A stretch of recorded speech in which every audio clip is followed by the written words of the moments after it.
Hi children, in the last class I told you that we'll be learning how to balance chemical equations. Before we start that, let's have a recap. We discussed a reaction between magnesium and oxygen to give magnesium oxide. Based on this reaction, we will learn what a skeletal equation is and what a balanced equation is. Skeletal equation. Magnesium and oxygen reacts to give magnesium oxide. This is what I told you in the last class. This is a skeletal equation. But this is not enough. We have to balance the skeletal equation. Why should you balance? According to the law of conservation of mass, mass cannot be produced or destroyed or created nor destroyed. So if we have a certain amount of mass on the reactant side, it should be the same on the react product side also.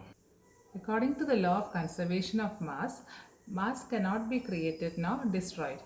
Or in other words, the total number of atoms of different elements on the reactant side and the product side should be equal. For example, when magnesium and oxygen reacts to give magnesium oxide, the number of magnesium atoms on the reactant side should be equal to that on the product side, and the number of oxygen atoms in the reactant side should be equal to the number of oxygen atoms on the product side. Here it is not equal. That's why we call it a skeletal equation. We have to balance it.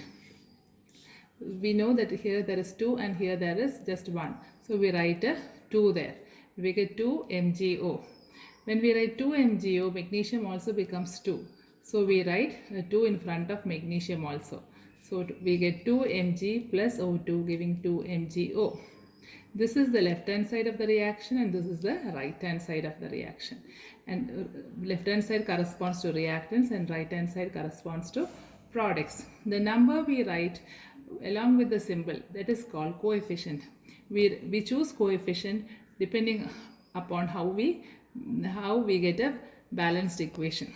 What we write, the numbers at the bottom of the symbol is called a subscript. Subscripts cannot be changed. If you change it, then the formula changes. So you cannot change the numbers which is written under the symbols. You can only change the coefficients